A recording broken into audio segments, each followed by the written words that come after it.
Hello and welcome to today's Standard Process webinar. Today's presentation is titled, Becoming the Purification Warrior, Successful Completion of the Standard Process 21-Day Purification Program, and will be presented by Dr. Kimberly Besuden. My name is Tina and I will be moderating today's webinar. And now a brief disclaimer. The Standard Process is sponsoring this webinar to provide healthcare information to healthcare professionals and consumers, and to provide them with the opportunity to hear about the views, recommendations, and experiences of other healthcare professionals. Standard Process has not evaluated the legal status of any products other than its own or those of MediHerb services or recommendations with respect to state or federal laws, including scope of practice. Standard Process does not and cannot accept responsibility for errors or omissions or for any consequences from applications of the information provided and makes no warranty expressed or implied with respect to the information provided. The views expressed in this webinar concerning Standard Process, MediHerb, or any other products are those of the presenter and not of Standard Process. Today, we are happy to welcome Dr. Kimberly Besuden to present today's webinar, Becoming the Purification Warrior. Dr. Besuden is a Doctor of Chiropractic and Certified Functional Medicine Practitioner.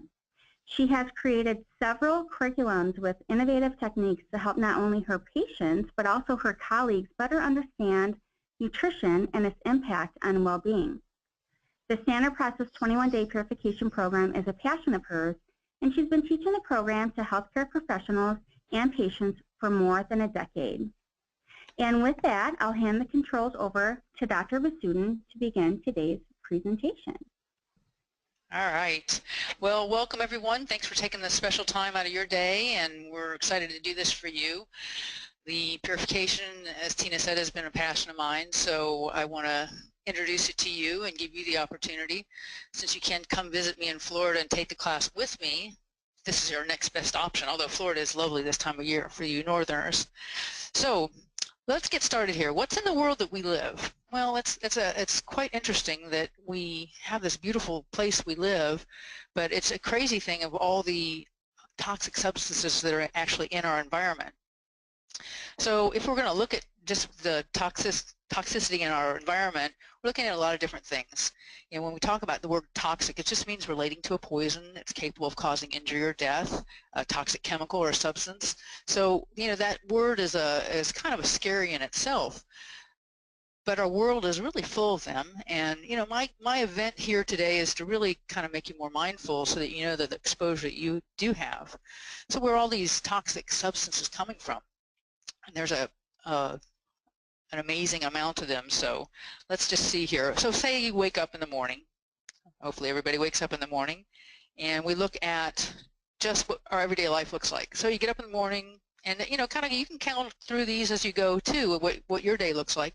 You wake up in the morning and you put your feet on your brand new carpet, you wash your face with some soap, you brush your teeth with toothpaste, you shower, you wash your hair with some shampoo, put a little deodorant on, hopefully, you apply some perfume and cologne, sunscreen down here in Florida or other cosmetics, and you get dressed in the clothes that you just picked up from the dry cleaners yesterday.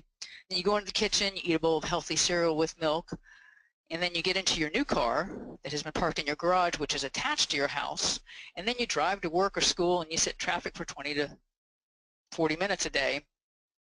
So what does that mean?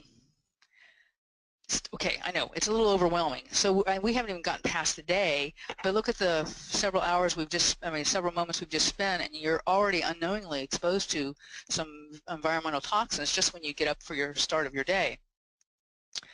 So like I said, my goal for you is to really teach you to be a little bit mindful in this whole process.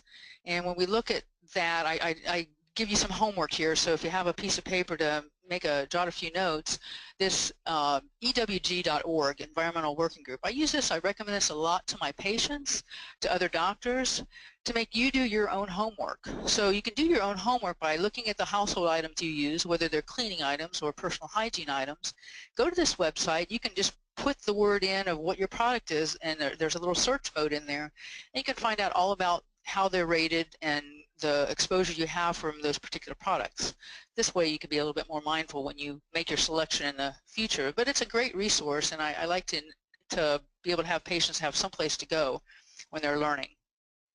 So let's talk about the air we breathe.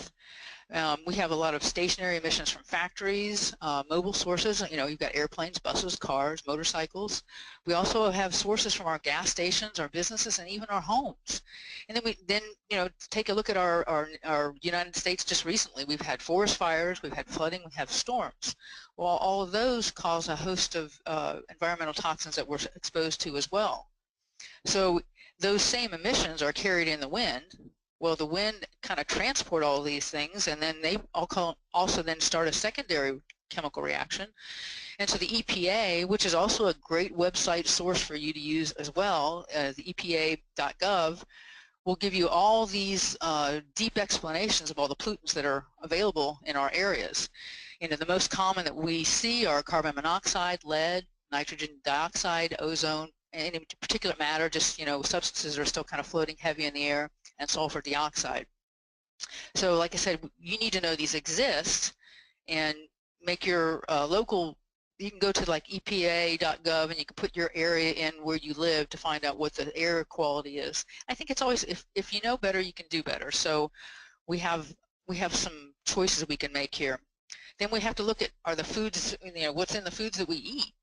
Once again, the EWG is a great resource. So when I teach my patients, I look at things like the EWG for the BPA, the bisphenol A.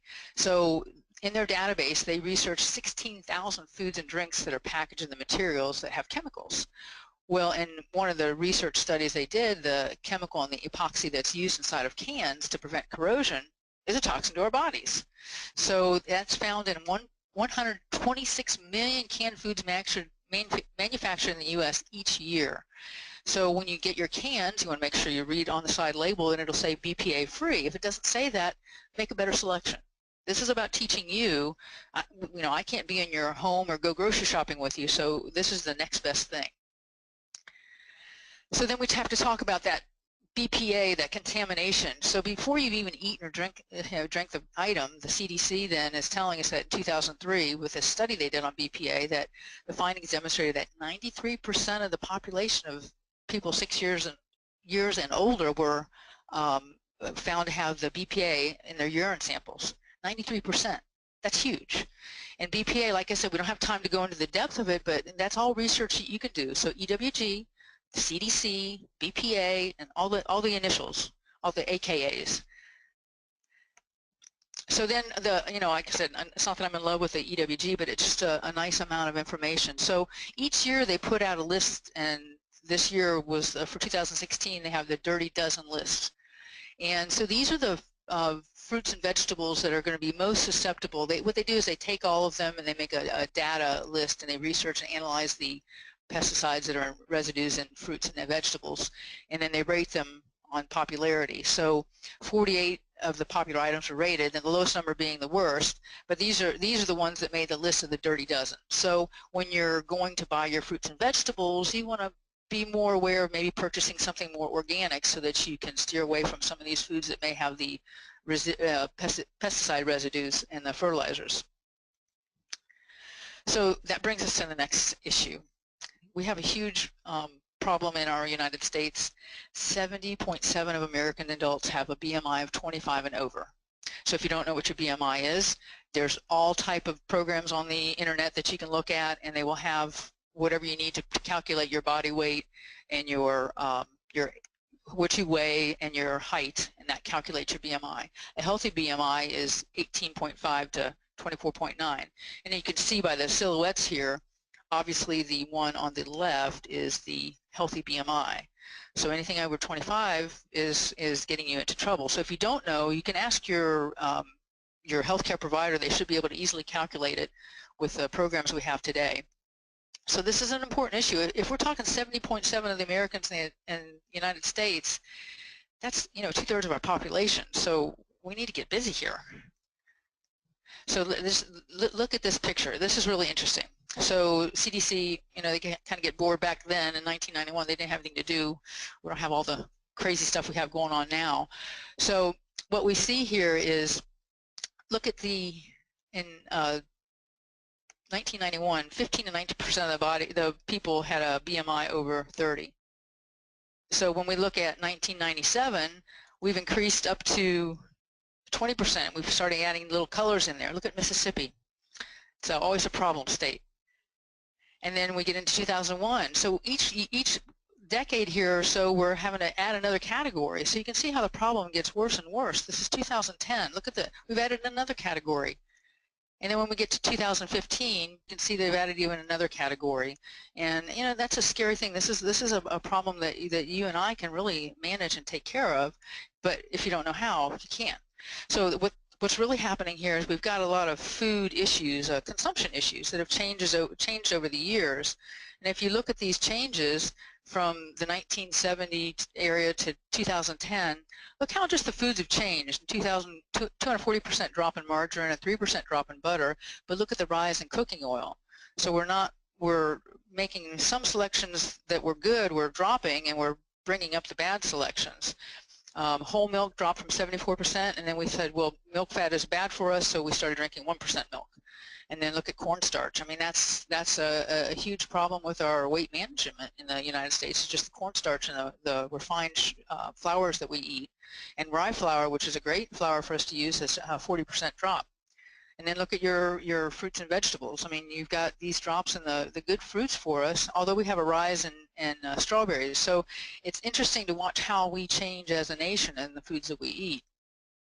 So if we look at the food consumption trends, you can see how just carbonated drinks have just soared compared to the drinking of milk. So we're changing our beverages and not for the good.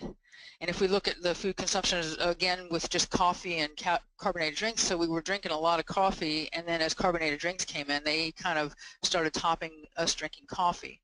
Not that coffee is much better, but the carbonated drinks we know are pretty hazardous to our health, you know, with high fructose corn syrup, and even if it's a diet soda, it's still not going to really benefit our health. It's not going to have any nutrition for us. So for me, it's hard to eat something that doesn't provide nutrition.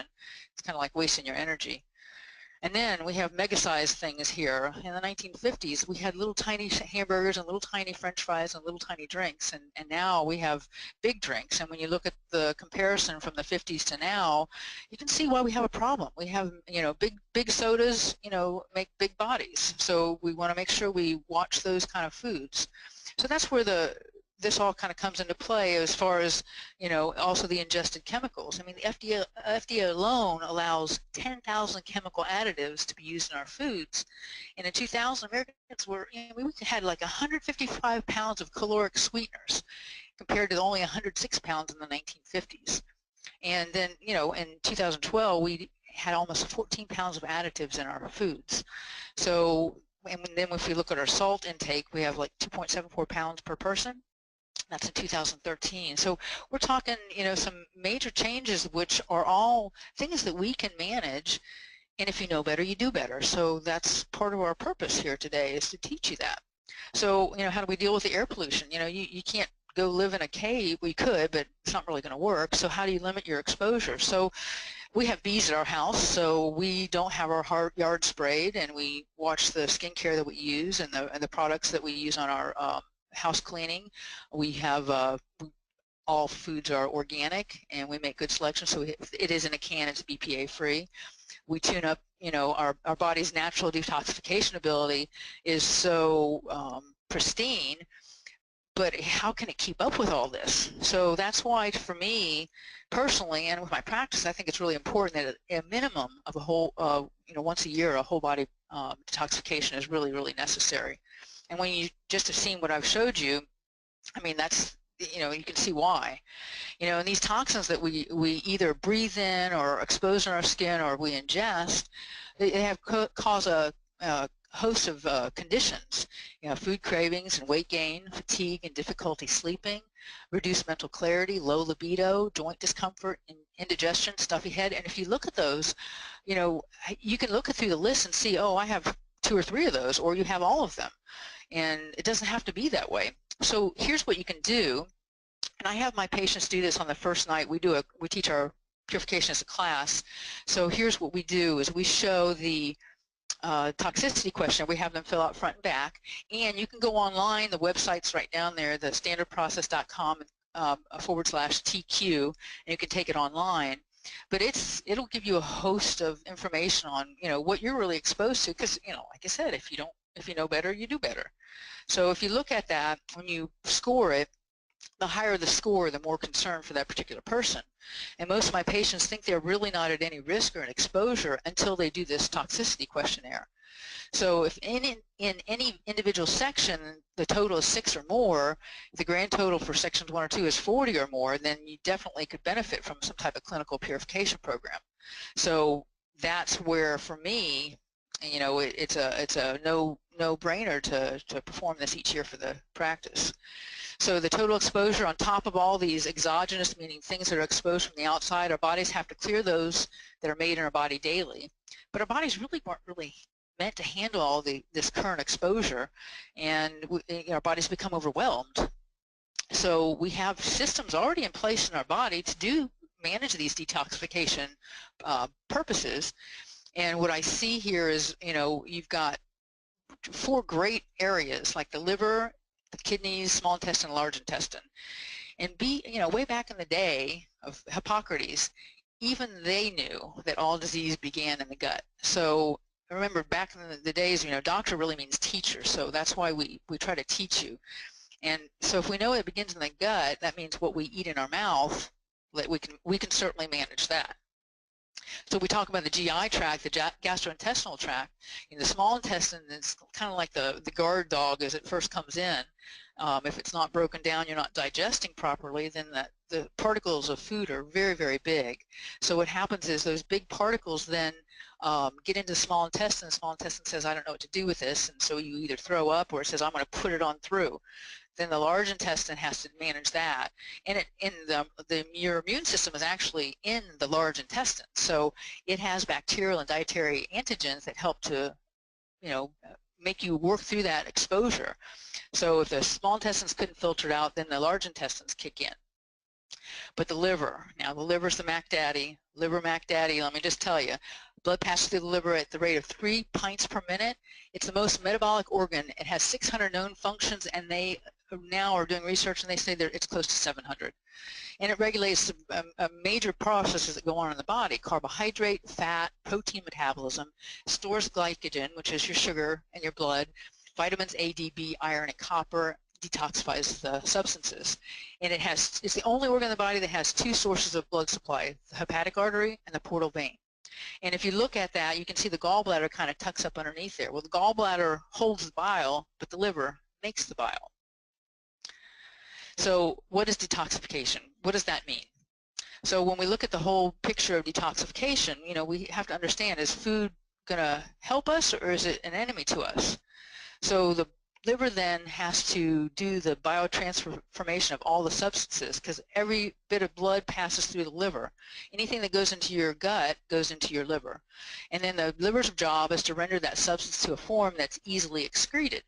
And we do this in 2 ways. We have a phase 1 and we have a phase 2. In phase 1, we have the natural toxins, naturally occurring toxins come into our body.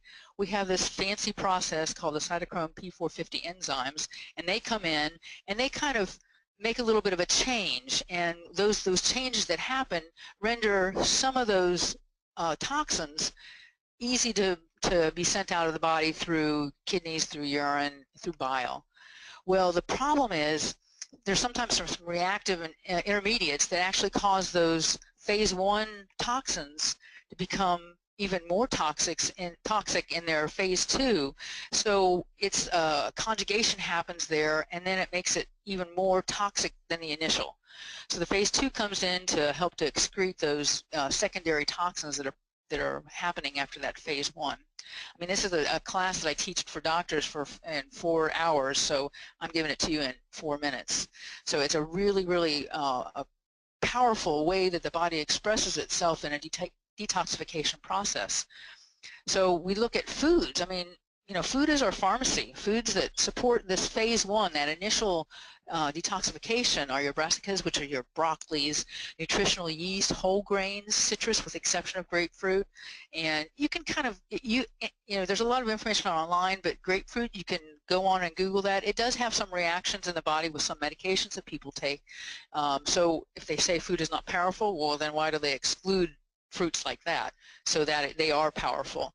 Green tea is awesome, and any kind of berries are awesome to really support that phase one modulation. When we look at phase two, we have when we look at phase two, we have the glutathione, the amino acids, the methylation. Those are all the conjugation processes that happen when we're eating the foods. So if we're eating all these foods, awesome. But most of my patients don't eat all these foods. They're not bad foods for us, but a lot of people, this just isn't their diet. So we need some help. So we have other foods. This is still a continuation of that conjugation process with the sulfation, and these are egg yolks, and we've been told not to eat egg yolks because of the cholesterol. Well, they're really important and part of that phase two modulation to get those toxins rendered, to a way they can be excreted without causing damage. So if you look at the glucuronidation, sulfur-rich foods above, plus those above, plus citrus fruits, and then acetylation, which is your yeast, your whole grains, your peppers, cabbage, citrus fruits, which have your vitamin C in there. Once again, excluding the grapefruit. So how do we do this? How do we fix this? How do we support our bodies? So for me, this is where the purification program, the 21-day, is the Mac Daddy, the big help here, because of the fact that for me in my practice, personally, in our household, in my home, and in my practice, we have so many patients that are helped by this whole program. So that's why I've always taken the time to really teach it as a class in my own backyard here. So it's made up of 4 products that we use. SP Cleanse is the first one. It supports your body's normal process for removing those substances from your body. It supports a healthy kidney, a liver, your gallbladder function. It also encourages really good digestive function. And it supports the body's natural way to eliminate toxins, and it also promotes healthy elimination. So this is what we use the first part of the week. The first week of the program, because it's 21 days. So the first 7 days we use the SP Cleanse. And the SP Cleanse is amazing. Now, if you look down this list, juniper berry powder, now this is a proprietary blend. This is not something you can just go to the store and pick up. This has been designed to really help to support the body in that process. Now, you're not going to go out, I'm not going to go out and go buy some red clover powder and just try to mix all this stuff myself. It's already done, it's already prepared in a way that I can ingest it and be okay with it. But I can tell you that nobody's going to go out and eat a Spanish black radish root. It's very spicy, and you can't even find it in the store. So these are all things that are very important in supporting the body.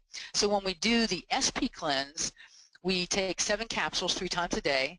And I know that sounds like a lot, and it is, but it's only for a week. You can do anything for a week.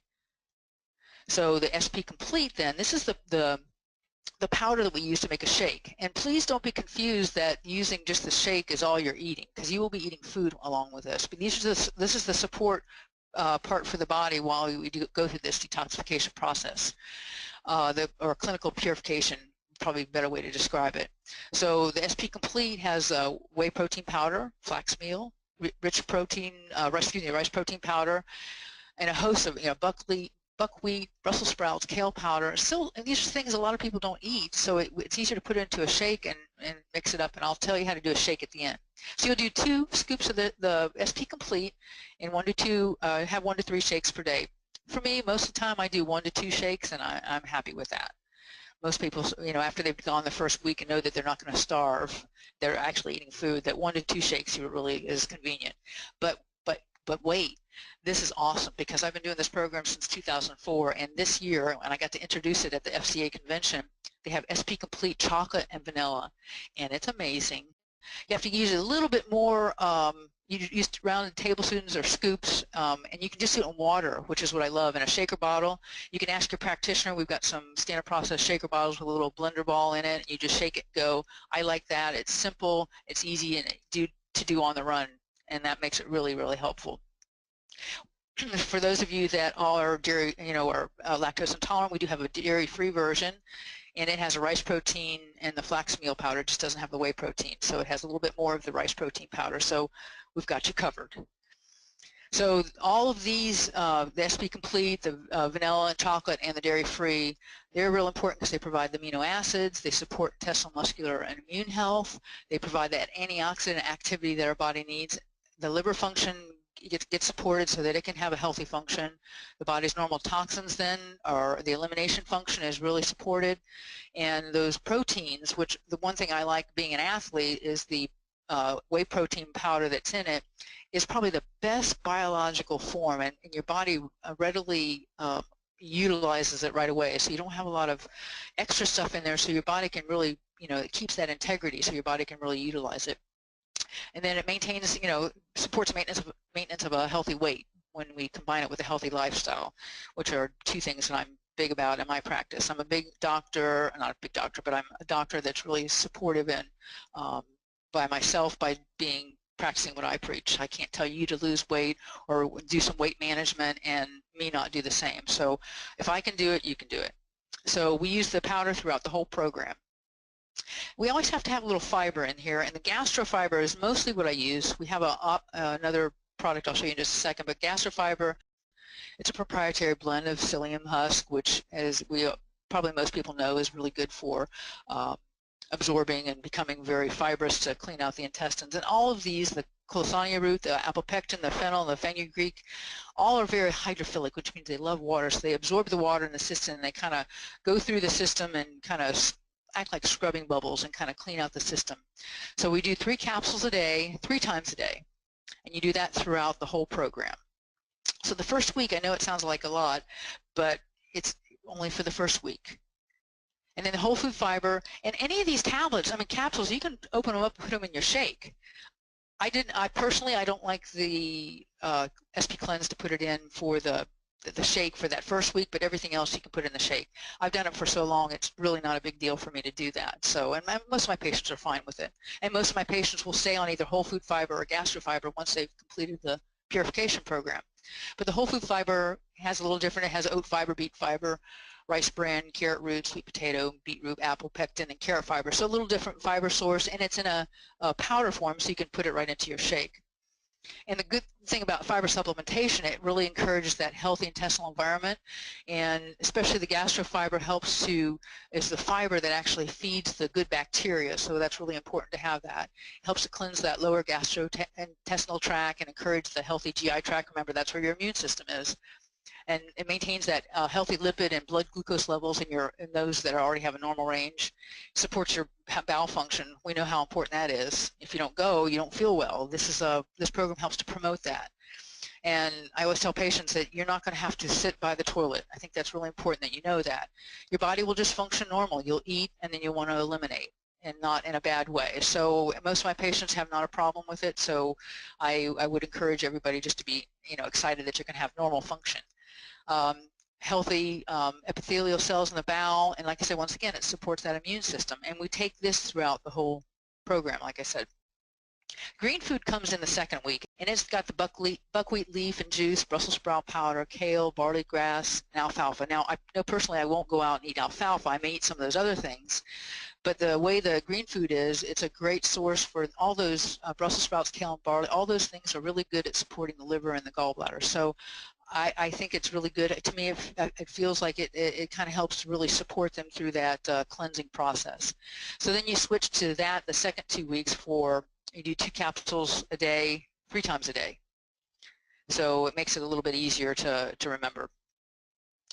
So the green food helps, once again, we're supporting the liver because it's the Mac Daddy of doing all the work, provides antioxidant activity, supports overall cellular health, supports cholesterol metabolism, maintains cholesterol that's already in a normal range, and that elimination and toxin elimination function is supported again. And we take this the last 2 weeks. So we start day 8 with the green food. So there was a study done when they did 28 patients, chiropractic patients, where their serum lipid levels on a purification program they had 9 males and 19 females. They tested their weight, triglycerides, and cholesterol. They weren't on any lipid-lowering drugs. They ate fruits and vegetables only, consume whole food concentrated supplements provided with this program. And guess what? A total cholesterol decrease for all 28 patients who completed the 21-day purification program. Total cholesterol decreased at an average of 47 points. Consistently, this is what I see in my practice, if not better. So it's a great start if somebody wants to really make a lifestyle change, and January is the perfect time to do that. So let me give you a kind of a lowdown of how the week works here. So we have days 1 through 10.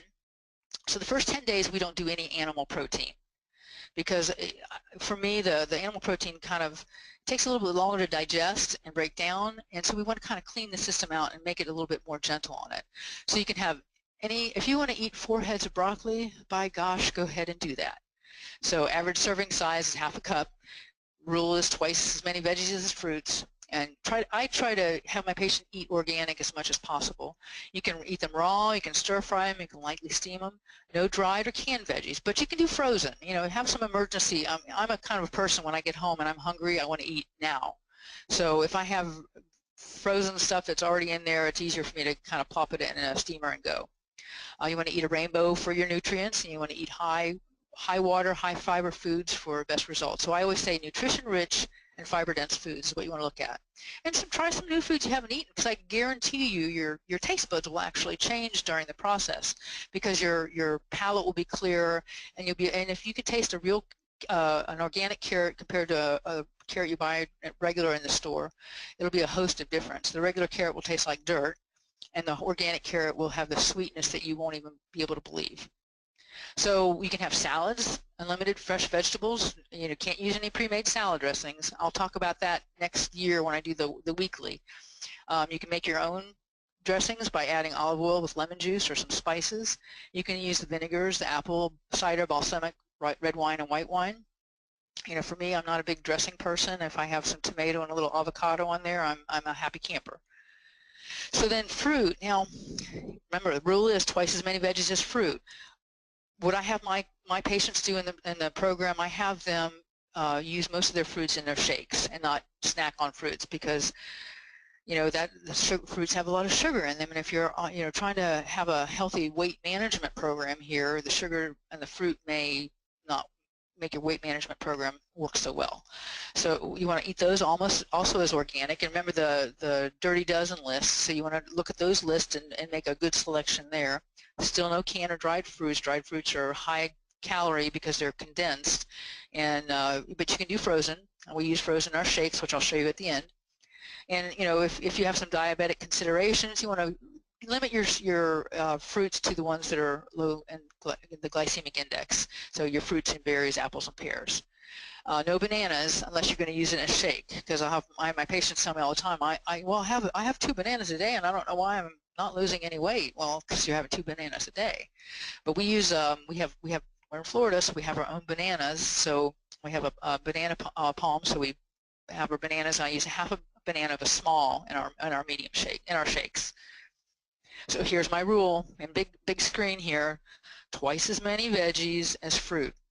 So if you're doing the purification program and you feel like you should have a little bit more success with the weight on the weight end of that, then you cut your fruit back and pick up your veggies. So you can also have lentils and quinoa, half a cup cooked, 1 serving. You can have 1 to 2 servings a day. And so we cook up a big batch of quinoa at the beginning of the week, and then we can use that throughout the week, so it's already done. We use some kind of organic broth, use a little bit of butter, sometimes a little bit of sesame oil.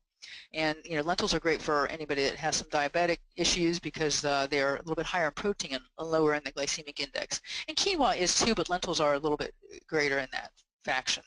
Also, oils and fat. Look, you can have real butter. Real butter. Go to the store and find your grass-fed butter and have that. If you have any kind of margarine spreads, canola oil, any of that hydrogenated or trans fat, just get rid of it. You're never going to eat it again anyway. So look at, you've got a great selection of oils and fats to use, and they're important to use as far as your body, because one, it helps keep you from getting hungry, plus the good oils are what really support our whole system, not as our joints and our muscles, and just our elimination system. So, but like I said, for the purification, it really almost helps for my patients to keep from being so hungry. Most people do not do any fat, and they can't figure out why they're putting on weight. It's because they're not doing fat, but they're doing a lot of sugar. and I'll talk about that next year. So beverages, waters, you can have spring and mineral water. They're good sources. You want to drink about 64 ounces of water per day. Give or go. I'm not a big fact on that, but about half your body weight in ounces. And you remember your vegetables have water in them, so you want to keep that in mind. And herbal teas are great, and I'll even let you have green tea, even though it has a little caffeine in it. But you want to do mostly your herbal tea. And choose some good organic sources. There's great teas out there that we use at home that are all organic, and they're all herbals, no caffeine in them. All right, so I think it's important at this time that you learn how to make a shake. I am the best shake maker in the whole wide world. Okay, my own little world, I'm the best shake maker. So this is my personal favorite shake. I call it the Green Goddess. So at home we use a NutriBullet. I'm not selling the NutriBullet, but this is what we use. And if you don't have one, you might want to get one. Anyway, so what you do is you take your the container that your blender, whatever the container is, you pour your liquids in. I put my coconut milk and my water, and if I like mine a little bit thinner, so I use a little bit more of the water and coconut milk in mine. I use half a cup of frozen mango, and what I do is I put my milk in, my water in, I put my 2 scoops of my SP Complete, regular or vanilla. I just tried the vanilla, which I like just as well. I put a tablespoon of hemp hearts, a tablespoon of chia seeds, and a tablespoon of flax seeds. And then I put my mango, my little piece of frozen banana, and then when our kale at home starts to go bad where we wouldn't have it as salad, I put it in a container and toss it in the freezer. And then I just grab a chunk of it and put it in my shake, and I zip it up. And I've timed myself. I can do 2 shakes, getting everything out, making the shake, cleaning up, putting everything away, out the door, 10 minutes. Well, 9 minutes and 43 seconds technically is my actual time. So that's easy to do. And what you'll do is on your, if you talk to your provider, your practitioner who's helping you get the kit, they will have access to a book called 1 Degree of Change Cookbook. And it's amazing. I have patients, we just keep it on the counter at the office because patients they buy it and take it home because it's such a phenomenal book. So it's got great recipes. You can go online and download the book, or you can purchase it. I like to have it there when I'm cooking. It's hard to run back and forth with a tablet or whatever, so it makes it easier for me. So like for week 1, this is kind of what we would do. We always make a shake in the morning. For a snack, and these are my own meals right here. The guacamole we make with the NutriBullet with guacamole, onion, garlic, and just blend it up, and that's it. That's all it is. And then those are organic carrot chips. And then maybe do lunch. We do a salad. For the first week, you can't have any animal protein, so you just make a nice big salad with a bunch of veggies on it. For mid-afternoon, you can have a shake as a snack. And then for dinner, this was roasted organic sweet potatoes. We did some sauteed yellow squash and onions and some roasted broccoli. We roast a lot of our vegetables. And then, with a side salad. And trust me, when you're eating foods that are nutrition rich and fiber dense, you're going to be full. So day 11 through 21, you get to add some protein in, yay. You want to stick with more cold water fish. Try not to get the farm raised. The fishes like tilapia, and those they have a lot of, when they farm raise them, they put a lot of chemicals in the water. So you want to get the cold water fish that are out swimming around, and they catch them that way. Chicken, turkey, duck, try to get them free range and organic. Remember, cage free means they're in a room, just not in a cage, just all bunched in a room. So you want free range where they're running around with Dr. Sunshine. And then your lean red meats, your beef, bison, any wild game. We have access to getting some venison every once in a while, and that's awesome. So it should be grass-fed and organic. And that you can add in day 11. So if you did a week 2 meal plan, it would be, once again, make a shake in the morning, maybe an apple for a snack, little grilled chicken lettuce wraps. And these recipes are all in the book. And then for dinner, grill up some salmon, make up a little avocado mousse and steamed broccoli. I mean, that sounds gourmet if you ask me. And then, if we have some patients that are diabetic, so I have them stick more with berries. I have them eat smaller, more frequent meals. And then I don't let them do any juices, which I don't recommend any juices anyway to any of my patients when they're on the Purification. And then they can add a little quarter to half teaspoon of cinnamon to shakes. Kind of helps, for some reason, helps to kind of balance out blood sugar. And they can take it or leave it. Some patients like it, some patients don't. But definitely blueberries, sweet potatoes, and lentils are very important, and they're great at helping to support healthy blood sugar in a normal range.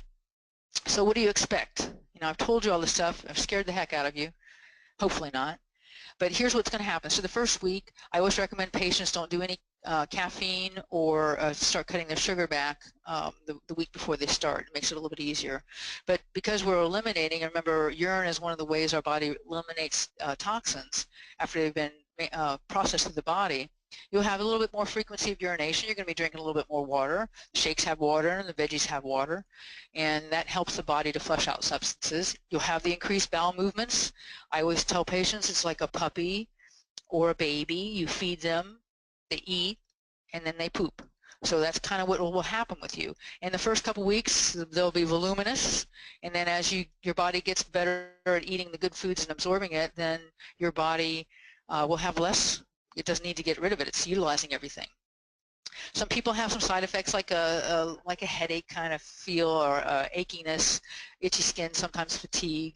That resolves pretty quickly. Usually it's my patients that didn't cut their caffeine. They were going to start on Tuesday and they didn't cut their caffeine until Monday night. So that's why I try to encourage patients to cut caffeine about a week before. At least it takes 72 hours to get out of your system. So these symptoms are normal responses, and it should pass after the first day or so. And once this is passed, you should be feeling better. You're sleeping better. For me, I love the laser focus I get from it. And if you have any questions, work with your practitioner on it. They're always there available for you. So then I have to say this about this exercise. I'm not going to say I'm an exercise freak, but yeah, I do exercise at 4 o'clock in the morning when y'all are still sleeping. So exercise is really, really important. We got to move the body. We sit too long, we sit too much. And moving the body is just another way to support your body during these 21 days. So for cardio, walking, it's simple, it's safe. Doesn't take a lot of equipment. And I always recommend to get a pedometer. There's many out in the market, so get one that you like to use. You probably have one on your smartphone anyway already. And you want to get 10,000 steps in a day. And the pedometer helps to keep you accountable. And I think that's really key, because when you're sitting halfway in the evening and it's 7 o'clock and you only have 6,000 steps, you got some work to do before you go to bed. For muscle tone, I'm a big weight trainer. Strength training is really important. Machines, free weights, bands, your own body weight. I think it's really important to help to maintain muscle. And then as you build the muscle, it helps your body to burn fat.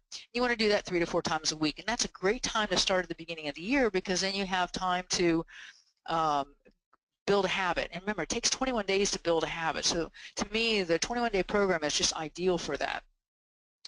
So the other tips, that I give patients, some lymphatic drainage massage, doing yoga, breathing, meditation, all those are very cleansing and healing for the body. Epsom salt baths if you're a little bit sore, infrared sauna, sleep. Yes, I said sleep, 6 to 8 hours a night. 7, I'm happy with 7 hours, but if you're getting 6, not quite enough. I'm a big 7-hour person, so if I go to bed, get up at 4, I'm in bed by 9 o'clock or 8:30ish, something like that. So you want to do that. And hydration. I mean, drinking your water is really key, because we're trying to get rid of these toxins, and if they're delivered out of our body through urine, it's really important to keep your body hydrated, and most people just don't drink enough. So, and then guess what? There's an app for that. You have a free patient-centered tool that complimentary from Standard Process. So you can go on the App Store or Google Play and download the app. It's great mobile support. I mean, it's awesome. So you can record your water on there, you can record your food, and I think it's just a great tool for patients, since we're in this, everybody's got a fancy phone these days. And if you don't, if you have a tablet, you can do the same thing on the tablet. But I think that's really, or the iPad. So I think that's really a helpful process for you. So since most of you won't come to Florida, because it's really nice in January, and be in my class each week, we're bringing the class to you. So Standard Process asked me to kind of replicate kind of what I do in my classes each week. And for me, it's really important to have that support. We weigh the patients when they come in, we do their body fat, their BMI, so we have a starting point. And then each week I kind of, as the process goes, I try to talk to them about, initially how to get started, and then the second week we talk about some sugar, and then adding the protein in. The third week I talk about trans fats, because if you can understand how the sugar affects you or how trans fats affect you, you're less likely to pick up those bad habits when you get off the purification program. And plus, once you get in that last week, what we call, I talk about the discussion of the new normal. I talk about why we eat organic and what to do in the future and how to maintain this. And then, you know, I give them some ideas to maintain for the rest of the year. I teach it as a class in January and in October, and those are just great times. If you do it in October, it's right before the holidays, so it really keeps people from eating as much junk food because they feel good and they don't want to really ruin that. So here's your plan of action. I'm a big action girl. So first you have to ask your practitioner to order a kit for you, and you know, get a buddy or something like that. If it's husband, wife, partners at home, you know, everybody do it together, because it helps when everybody's cooking together. In my home we you know, prep foods together, and we make it you know, take turns cooking, and that way it doesn't seem like so much. Cook things ahead of time. So plan your start date is January 10th, and I do that for several reasons. One, everybody needs like a week after the first of the year, because it's too daunting to go, okay, it's January 1, I got to start today, and then you don't. So I say, okay, they come to my first class on the 9th, they start on the 10th. So that's how we've set up these support webinar dates for you. So you're going to go to the standardprocess.com Purification. You're going to take the questionnaire for the toxicity. You're going to read the program guide, because you'll get a guide with your kit. So if you want to get your kit now before the end of the year, which is ideal, you'll have the program guide, so you can start reading through that. You can download it online as well. You want to register for the webinar support dates, the 9th, 16th, 23rd, and 30th. I'll take you by the hand and guide you through it. And then you want to purchase or download the 1 Degree of Change cookbook. And you can get that from your practitioner or download it off the internet. And then you make a list of questions for the webinars. And then I want you to start a habit now of buying fresh veggies and fruits and less processed foods. I know it's harder through the holidays, but make good choices. Download that Purification app. You can do that as we finish up here. And then look forward to a healthier you.